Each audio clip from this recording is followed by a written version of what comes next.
حالانکہ میرے آقا صلی اللہ علیہ وسلم نے فرمایا جو کسی وارث کی وراثت کو دبائے گا اللہ تبارک و تعالیٰ اس کو جنت کی میراث سے محروم کر دے گا۔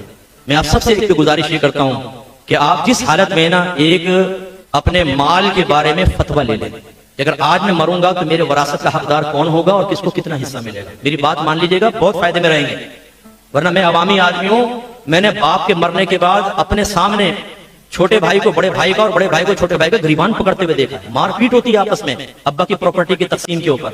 ابا تو چلے گئے دنیا سے اور بعض اوقات دو شادیاں کر کے چلے جاتے ہیں۔ آپ میں سے بھی ہو سکتا ہے ایسا ہو کہ کوئی اپنے سر کے بال کم کرنے کے لیے دوسری شادی کے خواب دیکھ رہا ہو، آتا جاتا کچھ نہیں ہے، دوسری شادی کے خواب نظر آ رہے ہیں۔ آپ کو پتا ہے عدل انصاف کیسے ہوگا؟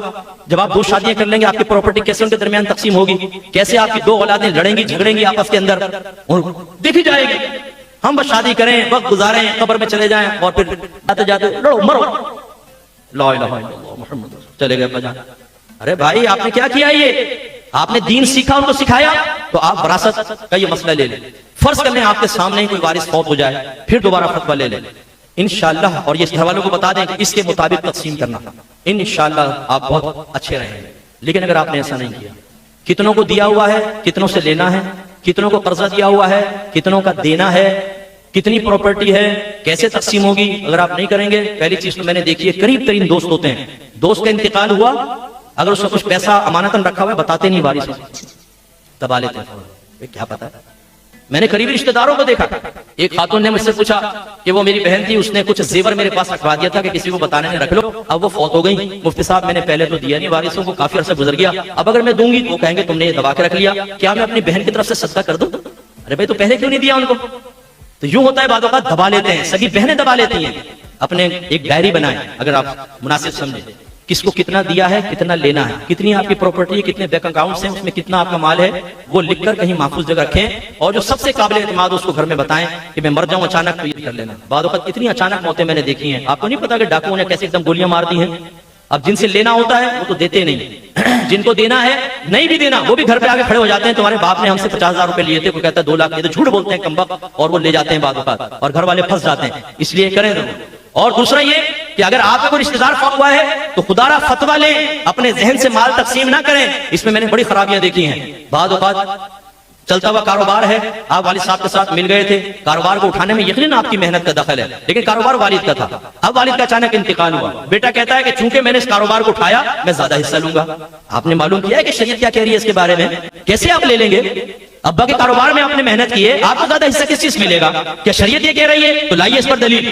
یاد رکھیں یہ تمام وارثوں کا حق ہے، والد کے انتقال کے بعد جتنا منافع ہوتا رہے گا وراثت کے حصوں کے مطابق اس کا نفع سب بہن بھائیوں وغیرہ کے اندر تقسیم ہوتا رہے گا۔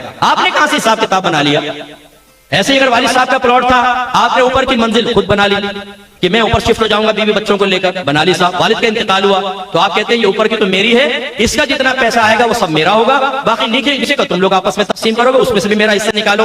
معلوم کیا ہے آپ نے کہ جن بہن بھائیوں کے اور ابا کے پلاٹ کے اوپر آپ نے اوپر کی منزل بنائی اس کا کتنا حصہ آپ کو ملنا چاہیے؟ اور شرعی مسئلہ کیا ہے؟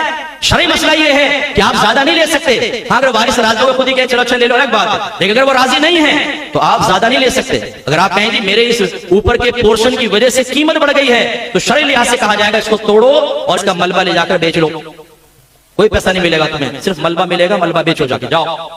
شریعت تو سیکھیں، ہم میں سے بہت سارے ایسے ہیں اللہ نے اتنا پیسہ دیا، کروڑ پتی ہیں، لیکن پھر بھی کروڑوں کی وراثت دبا کر بیٹھے ہوئے ہیں۔ شرم نہیں آتی کہ آپ کو اللہ نے کتنا دیا تھا، اس کے باوجود ہرس اور لالچ ختم ہی نہیں ہوتی کہ آپ نے بہنوں کا حصہ دبایا ہوا ہے، بھائیوں کا حصہ دبایا ہوا ہے، پھوپھیوں اور چچاؤں کا حصہ دبایا ہوا ہے۔ میرے آقا صلی اللہ علیہ وسلم نے صحیح فرمایا اگر بنی آدم کو سونے کی 2 وادیاں دے دی جائیں تو یہ تمنا کرے گا کہ ایک اور سونے کی وادی مجھے مل جائے۔ نات یا شیطان کیا ہمارے دل و دماغ کو پڑھ سکتے ہیں؟ دیکھیں ہر جن کو یہ صلاحیت حاصل نہیں ہوتی، لیکن جو ابلیس ہے اور جو قرین شیطان ہمارے ساتھ پیدا ہوا ہے یہ بالکل پڑھ سکتے ہیں۔ یہی وجہ ہے کہ جیسے آپ نیکی کا خیال ذہن میں لاتے ہیں فوراً وساوس سے سٹارٹ ہو جاتے ہیں۔ اللہ تعالیٰ نے ایک آزمائش ہمارے لیے رکھی ہے تو اس کے لیے یقین رکھنے میں شرم کوئی حرج نہیں ہے۔ کہتے ہیں کہ ان کی کزن ہے یا شاید کزن ہے، اپنی بیوی کو بہرحال وہ مارتے پیٹتے ہیں، اور میکے میں وہ اس لیے نہیں جاتی کہ اس کو میکے میں پرابلم ہے، کوئی بیک نہیں ہوگی، تو جب وہ مار پیٹ وغیرہ کرتے ہیں تو یہ بددعائیں دیتی ہیں، کیا حکم شرع ہوگا؟ لیکن پہلی بات یہ کہ کیا مار پیٹ کا کوئی معقول سبب ہے؟ کیا عورت ہی جو سطحی لفظ استعمال کرتے ہیں نا دماغ کی دہی کر دینا، تو بعض خواتین ایسی ہوتی ہیں کہ وہ اتنا فیڈ اپ کر دیتی ہیں شوہر کو کہ وہ اس طرح کے مطلب جاہلانہ اقدامات پر مجبور ہو جاتا ہے، اور جب ماں پیٹ جاتی ہیں بالکل مظلومہ بن کے بڑے ہی آرام سے اپنا کوئی قصور نہیں بتاتی، سارا بلیم کرتی ہیں شوہر کو.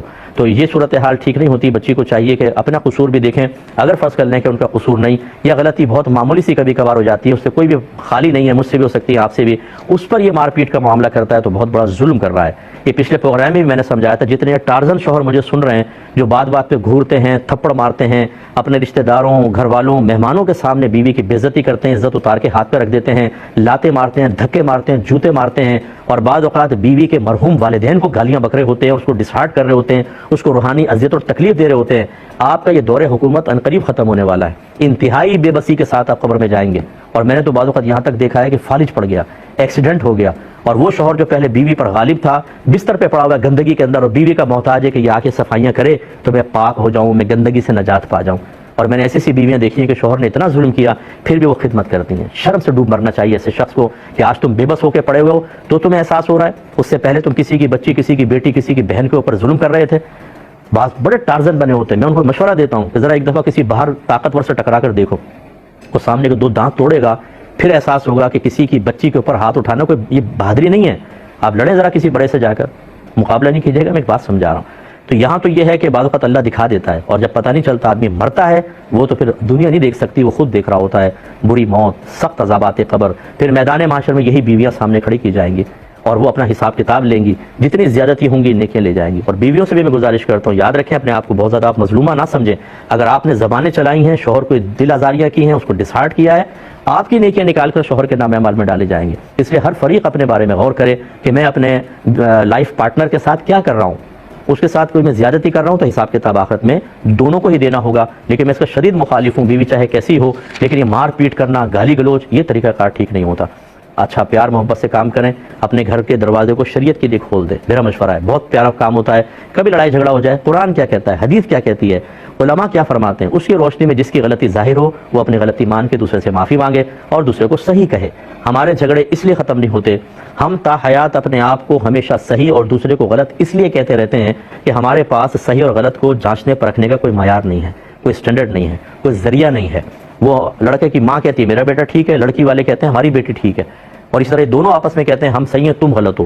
تو یہ ہماری سوچ اور فکر سے صحیح اور غلط کا تعین نہیں ہوگا، یہ شریعت سے ہوتا ہے، یہ ہمارا مذہب بتاتا ہے. اس لیے مذہب کو بنیاد بنائیں. اور بڑی معذرت کے ساتھ میں جملہ کہہ رہا ہوں، ہم مذہب سے ہی سب سے زیادہ بیزار ہیں. مسلمان ہیں، اللہ کو رب مانتے ہیں، نبی کا کلمہ پڑھتے ہیں، قرآن کو آسمانی کتاب مانتے ہیں، لیکن اپنی رہنمائی کے لیے ہم نے ان تمام چیزوں کو ایک طرف کر کے اپنی عقلوں کو، اپنے خاندانی رسم و رواج کو اور جاہل قسم کے لوگوں کی مشاورت کو بنیاد بنایا ہوا ہے، اور اس سے ہماری خرابیاں ختم نہیں ہوتی. یہ جو شوہر حضرات مجھے سن رہے ہیں، اگر آپ نے اپنی بیویوں کو مارا ہے، پیٹا ہے، بغیر کسی وجہ کے معافی مانگ لیں، کوئی مسئلہ نہیں ہے. اس میں اپنے تکبر کو جگہ نہ دے. اگر کریں گے تو کل بروز قیامت جس بیوی سے آج معافی مانگتے ہوئے آپ شرما رہے ہیں نا، کل اس کے قدموں میں گرنا پڑے گا. اور وہ ہو سکتا ہے کہ اللہ تعالیٰ سب کا پردہ رکھے، لیکن خطرناک صورتحال بھی ہو سکتی ہے.